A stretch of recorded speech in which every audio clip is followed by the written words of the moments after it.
آرزویں دلانا ہے، کسی کو ایگری کرنا ہے، کوئی سامنے تو نہیں نظر آتا وہ شیطان بات بھی ہمیں نہیں کرتا، نہ بات کرتا ہے نہ کوئی واز کرتا ہے، تو اس نے ایک انسانی دل کے اندر ایک بات ایک ڈال دینی ہے۔ دماغ کے اندر ڈال دینا، کیونکہ اللہ ذوالجلال نے یہ اسے اختیار دے رکھا ہے کہ وہ بغیر سامنے آئے کے اور بغیر لمبا چوڑا واز کرنے کے اس نے ایک آرزو دلانی ہے، اس کا کنٹرول ہے ہمارے اس دل کے پر، دماغ پر، جی جیسا کہ رسول اللہ صلی اللہ علیہ وسلم کی حدیث ہے نا، جو ذکر نہیں کرتا تو اس کے دل پر شیطان اپنا جو ہے نا وہ تسلط جما لیتا ہے، صحیح، منہ رکھ دیتا ہے اس کے دل کے اس سوراخ پر۔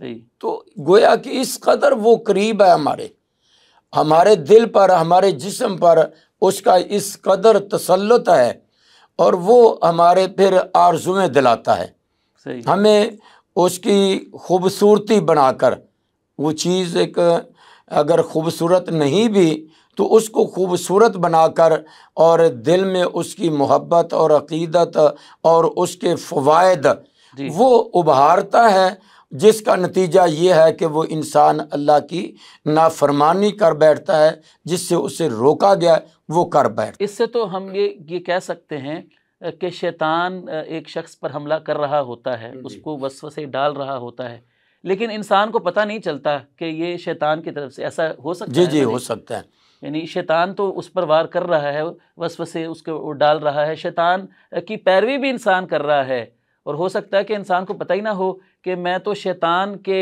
ایجنڈے پر عمل پیرا ہوں، اس کی بات مان رہا ہوں، لیکن انسان کو پتہ بھی نہیں ہے کہ اصل میں مجھ سے کام کروانے والا تو ابلیس ہے، پیچھے سے اس نے وسوسہ ڈال کر مجھے اس کام پر آمادہ کیا ہے۔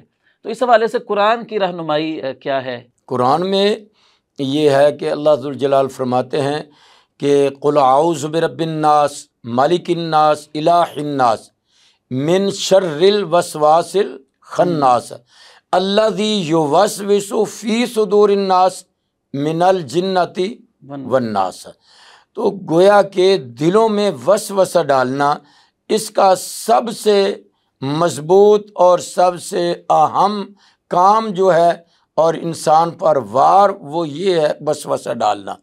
تو گویا کہ یہ اس کا کام ہے وسوسے ڈالنا انسان کے دل میں، یہ اس کی جو ابتدا ہے انسان کو گمراہ کرنے کی۔ وہ اچھے بھی ہو سکتے ہیں، برے بھی ہو سکتے ہیں۔ مثلا اچھے کیا ہیں کہ انسان کے دل میں آ کر یہ وسوسہ ڈالتا ہے زمین کس نے بنائی؟ تو وہ کہتا اللہ نے۔ پھر سوال اس کا دوسرا فوراً کہ آسمان اللہ نے، یہ ساری مخلوقات کس نے بنائی ہے؟ اللہ نے۔ پھر وہ فوراً جب دیکھتا ہے کہ یہ فوراً اس کا ہر جواب اللہ اللہ ہے، جی اور یہ اللہ اللہ کہہ رہا ہے، تو فوراً ایک ضرب لگائے گا جو کہ ناقابل تلافی بھی ہے، اور اس کا بیڑا غرق کرنے کے لیے وہ کیا ہے؟ وہ کہے گا کہ رب کو کس نے پیدا کیا ہے۔ اب کتنی بری بات اس نے ذہن میں ڈالی ہے کہ یہ اس سے یہ عقیدہ لینا چاہتا ہے کہ اللہ کو بھی کسی نے بنایا ہے، جی جبکہ اس کو تو کسی نے بنایا نہیں۔ جی قل هو اللہ احد اللہ الصمد لم یلد ولم یولد ولم یکن له کفوا احد۔ تو گویا کہ اے میرے محبوب صلی اللہ علیہ وسلم کہہ دو قل هو اللہ احد، اللہ اکیلا ہے، اللہ الصمد اللہ بے نیاز ہے، لم یلد ولم یولد نہ اس نے کسی کو جنا نہ وہ کسی سے جنا گیا، یعنی نہ تو اس کے والدین ہیں نہ اس کی اولاد ہے نہ بیوی ہے۔ تو گویا کہ یہ مالک کائنات علی کل شیء قدیر ذات ہے، اس کے بارے میں کہہ دیتا ہے کہ پھر اللہ کو کس نے پیدا کیا؟ تو رسول اکرم صلی اللہ علیہ وسلم نے پھر ہمیں ہماری رہنمائی کی ہے کہ آپ فوراً اس کے وسوسوں سے بچنے کے لیے تعوذ پڑھیں، اعوذ باللہ من الشیطان الرجیم پڑھ لیں، لا حول ولا قوت الا باللہ پڑھ لیں، تاکہ وہ اللہ ذوالجلال کی طاقت اور اس کی قدرت کا وسیلہ واسطہ ڈالتے ہوئے اور اس کی طاقت میں آتے ہوئے اپنے شیطان اپنے دشمن سے وہ بچ سکے۔ تو گویا کہ اس کے ذہن میں یہ وسوسے ڈالنا یہ اس کا ایک بہت بڑا اتہار ہے انسان کو گمراہ کرنے کے لیے۔ شیطان جو ہے شیخ صاحب وہ ہر وقت انسان کے، اس کا مطلب تو یہ ہوا کہ جب اس کے اختیار میں ہے وسوسے ڈالنا، وہ اس کے ہمارے دماغ پر، ہمارے دل پر قبضہ ہے پورا، وہ جیسے چاہتا ہے کھیلتا ہے ہمارے خیالات کے ساتھ، جو چیز چاہتا ہے ہمارے دل میں ڈال دیتا ہے، ہمیں پتہ بھی نہیں لگتا ہے کہ ہم کہتے ہیں جی میرا دل نہیں کر رہا، بھائی نماز پڑھو، دل نہیں کر رہا نماز پڑھنے کو، تو گویا کہ یہ شیطان جو ہے وہ ہمیں نماز سے روکتا ہے، ہمارے دل کو خیر سے ہٹا کر برائی کی طرف لے کر جاتا ہے، اور ہمیں علم بھی اس کا نہیں ہوتا ہے۔ تو احادیث مبارکہ میں اس کی کوئی مثالیں آپ علیہ الصلوۃ والسلام نے دی ہوں، شیطان کا انسان کے دل میں وسوسہ ڈالنا، اس کے خیالات کے ساتھ کھیلنا؟ دیکھیں حدیث میں تو بے شمار احادیثیں موجود ہیں ہمارے لیے، اور ایک حدیث میں کہ جس کا لب لباب یہ ہے کہ نبی اکرم صلی اللہ علیہ وسلم فرمایا جب مؤذن اذان دیتا ہے جی جی تو یہ شیطان بھاگتا ہے، صحیح، اور اتنا دور چلا جاتا ہے جہاں اس کو مؤذن کی اذان کہنے کی آواز نہ پہنچے۔ صحیح، پہلا نقطہ تو یہ کہ بھاگتا کیوں ہے، جی اس کو کیا تکلیف ہے وہ بھاگ رہا ہے؟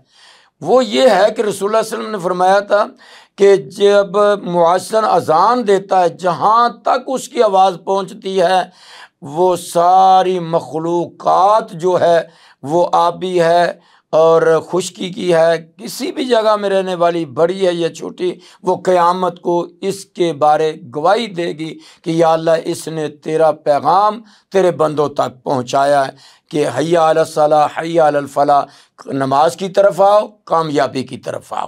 صحیح، تو گویا کہ یہ بچنا چاہتا ہے کہ میرے کان میں اس کی آواز نہ پہنچے، تاکہ میرا تو یہ دشمن ہے، جی جی کوئی دشمن کے بارے تو گواہی اچھی نہیں دے گا، اچھے تاثرات تو نہیں پیش کرے گا۔ بالکل، کوئی آپ کا دشمن ہے اور اس سے پوچھا جائے کہ جناب جی شیخ صاحب کیسے ہیں، تو وہ تو کوئی خیر کی بات تو نہیں کہے گا، بالکل، اس نے تو جو نہیں باتیں وہ بھی وہی کرنی ہے نا، جی جی شر کی اس نے کرنی، خیر کی تو کوئی بات نہیں کرنی، تو لہٰذا اس لیے یہ بچنے کے لیے وہ بھاگتا ہے۔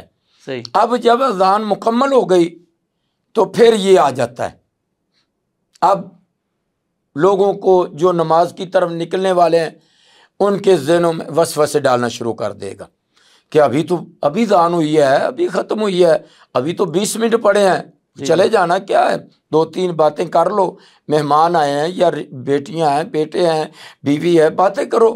اچھا پہ گاہک بیٹھے ہوئے ہیں، ان کو جو ہے نا ان کو خرید و فروخت کرو، ان سے بات کر لو، سودا سلف دو اس کو، ابھی کون سا ٹائم ہے۔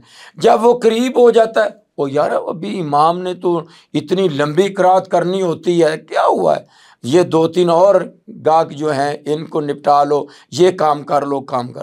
وسوسے ڈال رہا ہے نا، جی جی دور کرنے کے لیے، نیکی سے دور کرنے کے لیے۔ جی جی حتیٰ کہ کیا ہوا کہ یہ سستی اور کاہلی سے اٹھتا ہے اور مسجد میں چلا گیا، جی صف بندی ہو گئی، تکبیر شروع ہو گئی، پھر یہ بھاگ گیا شیطان، صحیح، تاکہ وہی ڈر کی وجہ سے، خوف کی وجہ سے کہ مجھے اس پر گواہی نہ دینا پڑے۔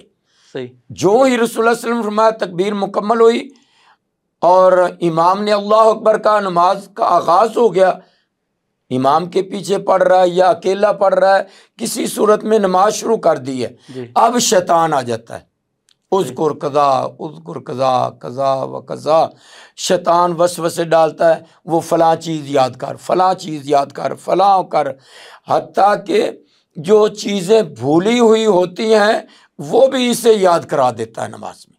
صحیح، بعض اوقات ایسی چیزیں شیخ ذہن میں آتی ہیں جی جی جو انسان بھولا ہوا ہوتا ہے، جی مثال کے طور پہ کہ ایک آپ نے 500 روپیہ لیا تھا اور آپ نے جیب میں ڈالا، کوئی سودا لائے، جی تو اب آپ نے حساب کرنا ہے تو وہ 500 پورا نہیں ہو چیزیں رہا، پورا نہیں ہو رہا، جی اب کیا ہوا ہے، آپ نے اگنور کیا، عصر کی نماز شروع کی، تو اس نے کہا نا وہ فلاں بھی فلاں یہ 100 روپیہ جو ہے نا حساب پورا بتا دے گا، بتا دے گا، اس کو یاد کرا دے گا۔ جی یعنی صلی اللہ علیہ وسلم نے فرمایا کہ فلاں چیز یاد کر، فلاں کر، فلاں کر، کیونکہ وہ تو ہمارے ساتھ ہی تھا نا، ہمارے ساتھ تھا، جیسے جیسے ہم نے خرچ کیا اس کو تو سب اس دیکھ کو رہا تھا سب علم ہے۔ جی اس نے گویا کہ اس کے ذہن میں یہ وسوسے ڈال کر باور کرایا کہ یہ اللہ کے ساتھ اس کی وہ کڑی نہ مل جائے، وہ تار نہ مل جائے، وہ خشوع اور خضوع اس میں وہ پیدا نہ ہو جس کی بنا پر اللہ نے کہا تھا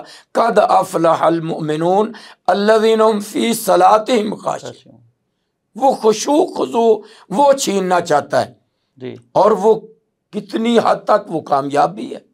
صحیح۔ اور اسی لیے کہ اس کا یہ سب سے بڑا وار جو انسان کے ساتھ جو وہ وسوسے ڈالنا ہے، جب شیخ صاحب اس نے نماز کے اندر جب انسان کو نہیں چھوڑا، جی جو کہ ایک عبادت ہے عبادت اور ہو رہی بندے ہے، کا اللہ تعالیٰ کے ساتھ تعلق ہے، ایسے عبادت کرو جیسے حدیث میں آتا ہے جس تم اللہ کو تم دیکھ رہے ہو یا اللہ تمہیں دیکھ رہا ہے، یہ یعنی اللہ کا قرب ہے۔ سجدہ دیکھیں آپ کے بندہ سجدے میں اللہ کے سب سے زیادہ قریب ہوتا ہے۔ جب نماز کی حالت میں انسان شیطان نے ہمارا پیچھا نہیں چھوڑنا تو پھر باقی معاملات میں ہم اندازہ کریں کہ وہ کیسے ہمارا پیچھا چھوڑے گا اور کیسے۔ جی جی جی تو شاہ صاحب پھر آپ دیکھیں کہ ہمیں پتہ یہ چلتا ہے کہ شیطان جو ہے وہ کوئی موقع بھی پھر نہیں جانے دیتا نا خالی، جب نماز نہیں اس نے چھوڑی تو باقی معاملات میں تو پھر وہ ہمارے دماغوں میں دل دماغ پر ایسے قابض ہے اور کھیلتا ہے ہمارے خیالات کے ساتھ۔ تو آپ یہ ذرا بتائیے گا کہ معاشرے میں افراد تو سب ایک جیسے نہیں ہوتے نا، ایک عالم دین ہے، ایک شخص کے پاس دین کا اتنا علم نہیں ہے، ایک عبادت گزار ہے، ایک شخص جو ہے نا وہ جو ہے نا گناہ گار شخص ہے۔ تو شیطان کا ظاہر ہے پھر ہر شخص پر وار کرنے کا طریقہ کار بھی پھر مختلف ہوگا، کیونکہ اس نے چھوڑنا تو کسی کو بھی نہیں نا، تو نبیوں کو نہیں چھوڑا نا، اس نے آدم علیہ السلام کو اس نے وسوسہ ڈال دیا، تو وہ ورگلاتا تو سب کو ہی ہے۔ تو پھر اس کے کیا وار کرنے کے طریقے اس کے مختلف ہوتے ہیں، ہر کسی کو وہ جانتا ہے کہ ہر کسی کو اس کی عالم دین کی کمزوری بھی وہ جانتا ہے، گناہ گار کو کیسے ورگلانا ہے وہ بھی اس کو پتہ ہے، اور فلاں شخص کو کیسے پھسلانا ہے۔ تو یہ آپ ذرا بتائیے کہ کیسے وہ مختلف لوگوں کے پاس آ کر ان کو جو ہے نا وہ نیکی کے راستے سے ہٹانے کی کوشش کرتا ہے۔ دیکھو ایک عالم دین ہے، مثال کے طور پہ وہ نماز میں ہی کھڑا ہے، جی جو بات نماز کی چل رہی تھی وہ نماز میں کھڑا ہے، جی اب اس کو کیا وہ یاد کرے گا؟ اس کا تو کوئی دکان ہے نہیں کہ جو اس کو حساب کتاب کروائے اس سے، یا کوئی اور ایسا مسئلہ نہیں، اسے اب اس نے مشغول کرنا ہے، یعنی کہ اللہ سے تعلق جو تھا خشوع خضوع والا اس نے اس میں خلل ڈالنا ہے۔ اب اسے کہے گا وہ فلاں روایت تجھے نہیں نا پتا وہ فلاں جگہ پہ ہے، بندے کو ایک بات یاد نہیں آ رہی ہوتی، ایک یاد نہیں آ رہی ہوتی، ایک مسئلے کے بارے علم نہیں ہوتا، یا ایک ذہن میں یا یہ کسی نے مجھ سے مسئلہ پوچھا تھا میں نے اس سے وعدہ کیا تھا میں بتاؤں گا، دلیل نہیں یاد آ رہی، تو وہ اس نے اس کا انداز اختیار کر کے اس کو ادھر مشغول کر دینا ہے تاکہ وہ خشوع خضوع اس کا ختم، میں وہ اس مسئلے پر غور و فکر شروع کر دے گا، اور جس کا نتیجہ بعض اوقات یہ نکلتا ہے کہ 3 رکعتیں پڑھا دی اور سلام پھیر دیا، تو وہ کہتے ہیں کہ جناب تم نے تو حضرت صاحب 4 پڑھانی تھی 3 پڑھا دی ہیں، تو مقتدی تو ماشاءاللہ پھر وہ بھی تو اسی انسانوں میں سے ہے نا، جی جی امام صاحب بھول گئے ہیں تو پچھلے وہ بھی بس ٹھیک ہے، بعد میں کہیں گے ہاں جی وہ ایک سیدہ رہ گیا تھا، حالانکہ بات یہ ہے کہ پہلے بھی تو ان کو یعنی کہ ان کو بھی مشغول رکھا ہوا ہے، اور امام کو بھی اس طرح مصروف کر دیا ہے کہ وہ للہیت اور اخلاص اور جو یکسوئی تھی وہ نمازیوں کی بھی اور امام کی بھی انہوں نے چھین لی ہے، ختم کر دی۔ تو اسی طرح برے لوگوں کے دلوں میں تو پھر وہ تو پہلے ہی اس کے کام پہ لگے ہوئے ہیں، اس کو تو ضرورت نہیں ہے وہاں جا کے محنت کرنے کی۔ شاہ صاحب شیطان وسوسے ڈالتا ہے انسان کے ذہن میں، اور دیکھیں گناہ مختلف طرح سے ہوتے ہیں، کوئی بہت بڑے گناہ ہیں، کوئی چھوٹے گناہ ہیں، عقیدے کا گناہ ہے، عمل کا گناہ ہے، تو شیطان جو ہے ظاہر ہے پھر مختلف طریقوں سے وار کرتا ہوگا، اور ضروری بھی نہیں ہے کہ اس کا وار ہر انسان پر چل بھی جائے، ہو سکتا ہے کوئی ایک وار میں وہ ناکام ہو گیا، تو میں نہیں یہ سمجھتا کہ اگر ایک بار وہ وار کر کے ناکام ہو گیا ہے تو وہ اس بندے کو چھوڑ دے گا کہ اس پر تو میرا وار نہیں چلا، چلو میں اس کو چھوڑتا ہوں۔ تو کیا آپ سمجھتے ہیں کہ وہ پیچھا چھوڑ دیتا ہے کہ انسان کا ایک دفعہ وار اگر اس پر نہیں چلا اس کا تو؟ نہیں، ایسا نہیں ہے جی کیونکہ دشمن ہے نا وہ ہمارا، جی اور سبھی کو علم ہے کہ وہ ہمارا دشمن ہے. انہ لکم عدو مبین، قرآن نے بھی کہا ہے جی یا ایھا الذین آمنوا لا تتبعوا خطوات الشیطان انہ لکم عدو مبین. صحیح تو اس کے مختلف طریقے ہیں. صحیح اب دیکھو عقائد میں جی وہ سب سے پہلے جو علماء ہیں یا دین کی طرف جن کا رجحان ہے، لگاؤ ہے، ان پر اس کا جو ہے وہ خفیہ طور پر ان کے عقائد پر حملہ کرے گا، کیونکہ سب سے اہم تو عقیدہ ہے. سب سے اہم عقیدے جو ہے وہ پختگی ہے. کوشش ہوگی کہ بندہ شرک کرنے لگ جائے، کفر کرنے لگ جائے. جی اور اس کو ایسا پیارا انداز دے گا اور اس کے ذہن میں وسوسے ڈالے گا، اور جس کی بنا پر اس کے عقیدے پر وہ اتنی گہری ضرب لگائے گا کہ وہ انسان شرک پر ایگری ہو جائے گا. صحیح. شرک کئی قسمیں ہیں شرک کی، جی جی کسی طرح بھی کسی قسم میں بھی وہ اس کو لا کر اپنا مقصد پورا دیکھا جائے کر تو لے. اگر معاشرے میں جو شرک ہمارے پھیلا ہوا جی. ہے تو مشرک اپنے شرک کو جائز قرار دینے کے لیے بڑی دلیلیں دیتے ہیں. دلیلیں تو ہم دیتا کہہ سکتے ہیں کہ یہ پٹیاں جو ہیں ساری شیطان شیطان نے ان کو پڑھائی شیطان ہوئی ہیں، نے شیطان نے اس کو دلیلیں دی ہوئی ہیں. وہ دلیلیں کر دی شرک رہے ہیں، کر کفر رہے ہیں، لیکن اس پر وہ مطمئن بھی ہیں، اور شیطان نے ان کو وہ سارے دلائل جو ہے نا وہ سکھائے وہ ہوئے ہیں. سکھایا ہے اور ان پر وہ کامیاب بھی ہے. جی دیکھو کسی انداز میں بھئی آپ دیکھو یہ تو بہت بڑا ولی ہے، جی اللہ کا ولی ہے، جی وہ یار اس کی بات جو ہے وہ جھوٹی نہیں ہو سکتی. جی اور کوئی اس کو دلائل دیتا ہے کہ رسول اللہ علیہ وسلم کی یہ حدیث ہے، جی تو وہ فوراً اس کے عقیدے پر اٹیک کرنا جی جی مقصود ہے اس کا. جی وہ کیا کہے گا؟ اور نہیں جی بابا جی نے تو اے آکھیا ہے، جی جی بابا جی نے تو یوں کہا ہے، تو یوں کہا ہے، لہٰذا وہ حدیث کے مقابلے میں بزرگوں کے اقوال کو جی جی فقیت دے رہا ہے. جو ہی اس نے اس کو اہمیت دی ہے، اور مقصد حل ہو گیا. پچھلی عقیدہ خراب ہو گیا. امتوں میں بھی جس سے بھی شرک کیا ہاں وہ جی. شیطان کے بہکاوے میں آ کر بہکاوے کیا میں نا. آ کر. اس نے آ کے کہا کہ یہ اللہ کے مقرب بندے ہیں. وہ جو حدیث مبارکہ جی میں جی. آتا ہے نوح علیہ السلام کی قوم میں جی جی. پہلے انہوں نے اپنے جو اللہ کے ولی ہوتے تھے، انبیاء کرام علیہ السلام ہوتے تھے، ان کی پہلے تصویریں لگائیں. اگلی نسل آئی، ان کو کہا کہ جناب یہ بڑے اللہ کے قریبی تھے، تمہارے والدین ان کی پوجا کرتے تھے، تم ان کے ذریعے سے واسطہ وسیلہ دے کر اللہ سے ان کی مانگو. جیسے آج کل لوگ کہتے ہیں اللہ ہماری سنتا نہیں ہے، ان کی اللہ ہماری موڑتا ان نہیں کے ہے سامنے اور ان کی درگاہ. تو یہ سارے شیطان کے پڑھائے ہوئے سبق ہیں جو کرتے ہیں. اچھا، اگر شیطان ناکام ہو گیا عقیدے میں، کسی یعنی کہ اس کو گمراہ نہیں کر سکا، بڑا وہابی قسم کا بندہ ہے، وہ مضبوط ترین ہے، اعصاب کا مضبوط ہے، وہ اللہ کے ساتھ کسی کو ایک لمحہ کے لیے بھی وہ اس بات سے جو ہے نا وہ پیچھے نہیں ہٹا. تو اب اس کا یہ نہیں ہے کہ اس کو چھوڑ دو، ٹھیک ہے یار اگلا پینترا اختیار کرے گا، وہ دوسرا کرے گا کہ اس کو جناب جی لالچ دلائے گا. صحیح. وہ لالچ میں کوئی بھی چیز، کسی بھی چیز کا لالچ ہے، وہ دینی لالچ ہے، لالچ، جی جی، اجر و ثواب کا لالچ دلا دے گا. کیا ہے کہ تم یہ کام کرو، مثال کہ تم جو ہے نا آج کسی نے نظر و نیاز کا وعدہ کیا تو سبیل لگا لو. جی جی. تم جناب جی آج کنڈے بھر لو، کوئی بدعتی کام کرا لو. یعنی کام ہوگا نیکی والا بظاہر، لیکن چونکہ اللہ اور اس کے رسول کے احکامات سے ہٹ کر ہے تو لہٰذا وہ عقائد میں تو نہیں کامیاب ہو سکا، اعمال میں اس نے ان کی گمراہی کا ذریعہ بنا دیا. شاہ صاحب، بدعت پر بھی کسی کو ابھارنا ظاہر اتنا آسان تو نہیں ہے. ایک شخص بڑا ہی متبع سنت ہے، اس کو بڑا یقین ہے اس بات پر کہ کتاب و سنت میں جو عمل ثابت نہیں ہے، صحابہ کے عمل سے ایک بات ثابت نہیں ہے، تو وہ کبھی بھی کسی بدعت کا ارتکاب نہیں کرے گا. تو ظاہر ہے پھر شیطان اگر اس میں بھی ناکام ہو گیا تو وہ پھر اس سے بھی اگلا حربہ جو ہے وہ آزمائے گا. جی، اس کا یہ طریقہ ہے، دیکھو اس نے تو اپنے دشمن کو زیر کرنا ہے. جی.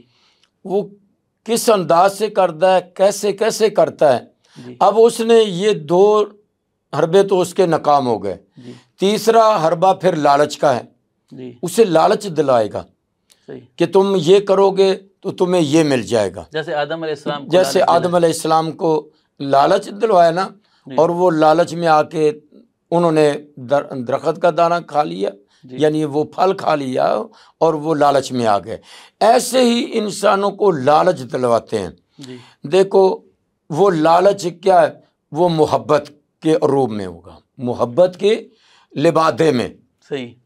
کہ یار تجھے لالچ ملنا چاہیے. حضرت حسین کے ساتھ تم اگر چاہتے ہو کہ میری آخرت ہو، جی یا تجھے حضرت علی المرتضیٰ رضی اللہ تعالیٰ عنہ کی رفاقت ملے، تمہیں اہل بیت کی جو ہے رفاقت نصیب ہو، تو پھر ان کے لیے تم بھی کچھ کرو.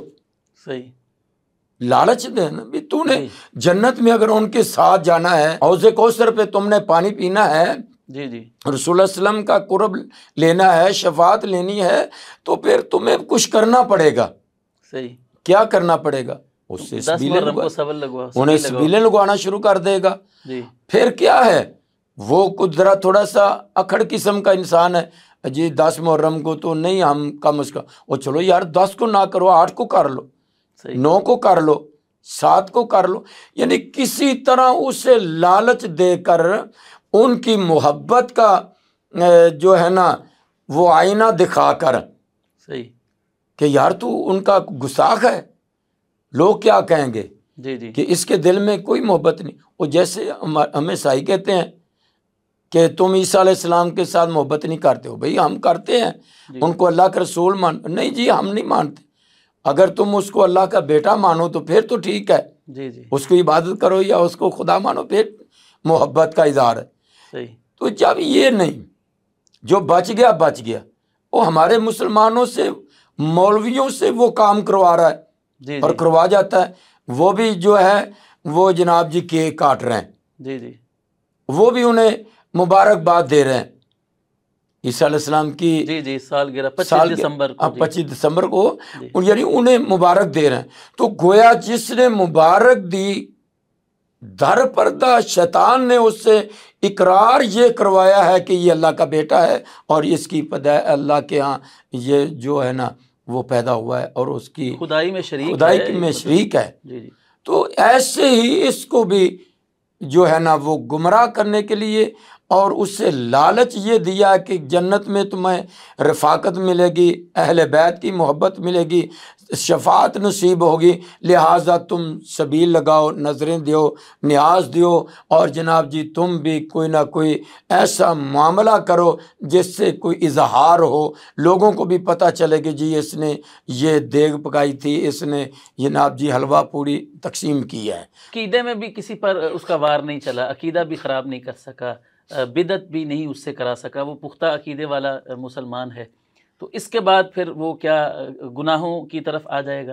یہ سارے معاملات میں اگر وہ کامیاب نہیں ہوا جی جی تو پھر بھی اسے نہیں چھوڑے گا، صحیح.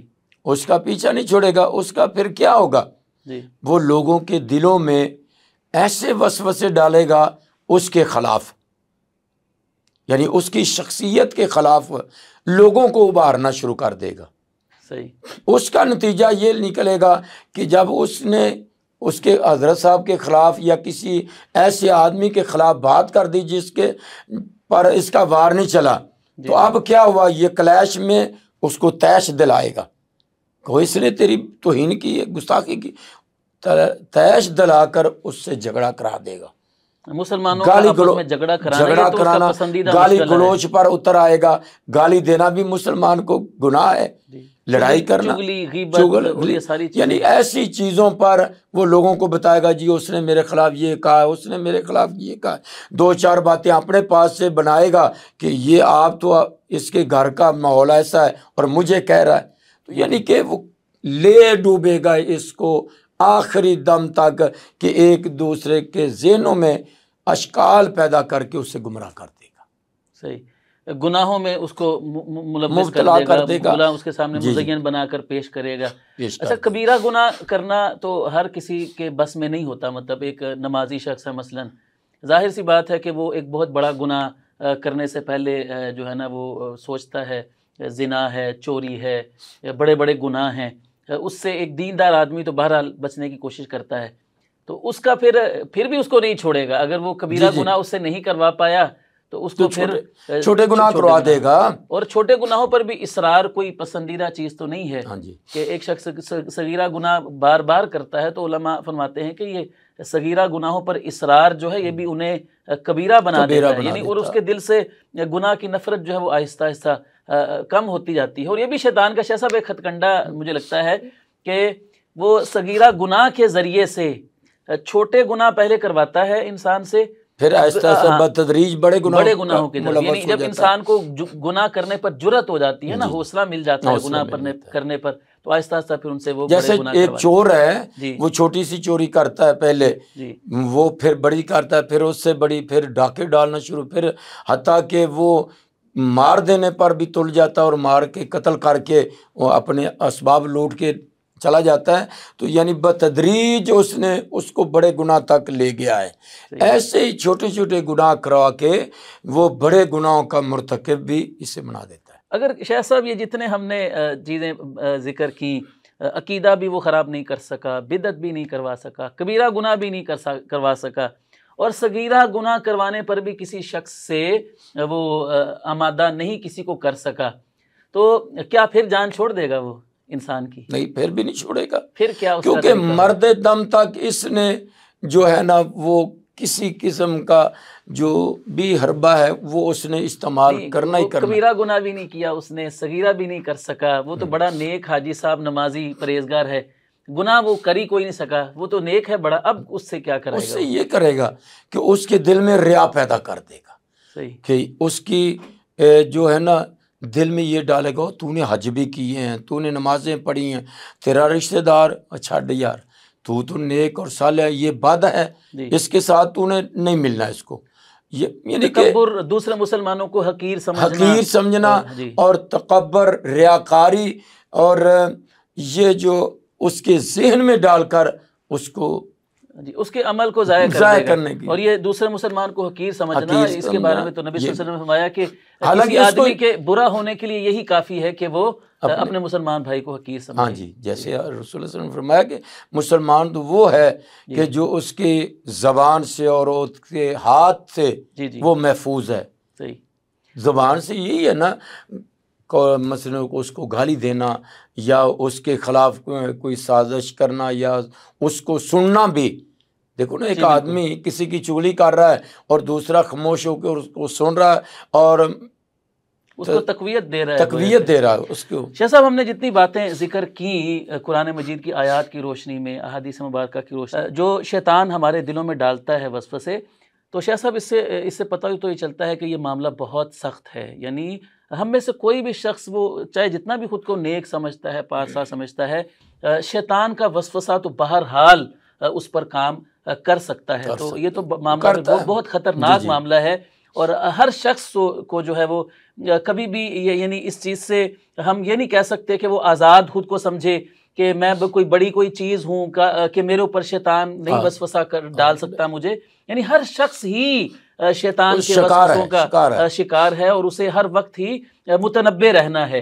تو شاہ صاحب, آخر میں ہم یہ اگر جاننا چاہیں کہ اگر ایک شخص شیطان کے وسوسوں سے بچنا چاہتا ہے تو یقینی بات ہے کہ کتاب و سنت میں اس کے لیے بھی ہماری رہنمائی کی گئی ہوگی کہ شیطان کے وسوسوں سے بچاؤ کے لیے ہمیں کیا کرنا چاہیے. دیکھو, اس کے لیے ہمیں یہی ہے کہ ہم اللہ ذوالجلال کی پناہ میں آئیں. صحیح. ہمیں جو تعلیم دی گئی ہے اس پر عمل کرنا چاہیے. اللہ کا ذکر کرتے رہنا چاہیے, کیونکہ رسول اکرم صلی اللہ علیہ وسلم فرمایا کہ جب تک انسان اللہ کا ذکر کرتا رہتا ہے شیطان اس سے دور رہتا ہے. صحیح. وہ شیطان کے بہکاوے میں نہیں آئے گا. آپ لا حول ولا قوت الا باللہ, جی, اس کو کثرت سے پڑھتے رہا کریں. اعوذ باللہ من الشیطان, مثلا بڑی دعا نہیں آتی لا حول ولا قوت الا باللہ, حالانکہ یہ جملے بہت زیادہ نہیں ہے. لا حول ولا قوت, نہیں کوئی بھی قوت اور طاقت الا باللہ مگر اللہ ذوالجلال کی. صحیح. وہی ہمیں گناہوں سے بچانے کی طاقت بھی اسی کے پاس ہے, اور نیکی کرنے کی ہمت اور ہماری جو ہے نا جستجو وہ بھی اس کے پاس ہے اور وہ ہمیں توفیق دیتا تو ہم نیکی کرتے ہیں۔ شاہ صاحب اس کے علاوہ سورہ ناس جو ہے ہاں جی، وہ تو پوری کی پوری یہی وسوسے کے بارے میں ہے، اسی وہ بھی کے ایک بارے میں ہے اور اس سے بچاؤ کے لیے ہے، یعنی بہترین ذکر ہے، بہترین وظیفہ ہے۔ غالباً اسی لیے اللہ کے رسول صلی اللہ علیہ وسلم نے دیکھیے کہ صبح و شام کے اذکار میں اس سورہ مبارکہ کو شامل کیا ہے، نماز کے بعد کے اذکار میں اس سورت کو شامل کیا ہے، رات کو سونے سے پہلے جو اذکار ہیں اس میں بھی اس سورت کو شامل کیا ہے۔ یعنی میں سمجھتا ہوں کہ اگر ایک مسلمان صبح و شام کے اذکار کرے، نماز کے بعد کے اذکار کرے، رات کے سونے سے پہلے کے جو اذکار ہیں مسنون وہ کرے، تو وہ کسی حد تک جو ہے، بڑی حد تک یعنی وہ شیطان کے وسوسوں سے خود کو محفوظ رہ سکتا ہے۔ اور وہ اللہ کا ذکر ہے، سب سے بہترین چیز جو ہے وہ اللہ کا ذکر ہے۔ جیسے رسول اللہ صلی اللہ علیہ وسلم فرمایا کہ رات کو آپ صلی اللہ علیہ وسلم کی سنت مبارک بھی کہ آپ معوذتین پڑھتے اور پھر اپنے ہاتھ پہ پھونک کے اور اس کو جسم پہ ہاتھ پھیر لیا کرتے، تو ایسے ہی انسان کو سنت پر بھی عمل ہو جائے گا۔ اور پھر آیت الکرسی کا پڑھنا یہ بھی بہت اہم ہے کہ جو انسان آیت الکرسی پڑھتا ہے تو اللہ ذوالجلال کی طرف سے فرشتے کی ڈیوٹی لگا دی جاتی ہے، اس کی حفاظت کی، یہ اس کی حفاظت کی۔ جیسا اللہ تعالیٰ آپ کو جزائے خیر عطا فرمائے، آپ نے ہمارے ناظرین کو بڑی قیمتی معلومات فراہم کی۔ ناظرین، ہم اللہ رب العزت کے حضور دعا گو ہیں کہ اللہ تعالیٰ ہمیں اپنے حفظ و امان میں رکھے۔ ہم بڑے کمزور ہیں، ظاہر سی بات ہے، دشمن ہمارا بڑا طاقتور ہے اور ہر وقت وہ تیار ہے ہم پر حملہ آور ہونے کے لیے۔ تو ناظرین، ہمیں علم بھی حاصل کرنا ہے، اپنے دشمن کے بارے میں جاننا بھی ہے، اور وہ سارے طریقے بھی اختیار کرنے ہیں جو کتاب و سنت میں ہمیں بتائے گئے ہیں اپنے دشمن کا مقابلہ کرنے کے لیے، اس کے حملوں سے خود کو بچانے کے لیے۔ تو ناظرین، اگر آپ اس پروگرام میں دلچسپی لے رہے ہیں اور آپ جاننا چاہتے ہیں اپنے سب سے بڑے دشمن شیطان ابلیس کے واروں کے بارے میں جاننے کے لیے کہ وہ کیسے کیسے ہم پر وار کرتا ہے، کیسے کس طریقے سے وہ آ کر ہمیں ورگلاتا ہے، کیسے کیسے ہمیں وہ گمراہ کرنے کی کوشش کرتا ہے اور ہمیں پتہ بھی نہیں چل رہا ہوتا ہے کہ ہمارے اوپر شیطان کا وار چل رہا ہوتا ہے۔ تو ناظرین، آئندہ جو ہماری ایپیسوڈ آنے والی ہیں اس پروگرام کی نہر اسٹوڈیو پر، اس میں ہم انشاءاللہ یہی باتیں ڈسکس کریں گے کہ شیطان کس طریقے سے ہم پر آ کر وار کرتا ہے۔ تو آئندہ تک کے پروگرام کے لیے اجازت چاہتے ہیں، تب تک کے لیے اجازت دیجیے۔ اللہ تعالی ہم سب کا حامی و ناصر ہو۔ والسلام علیکم ورحمۃ اللہ وبرکاتہ۔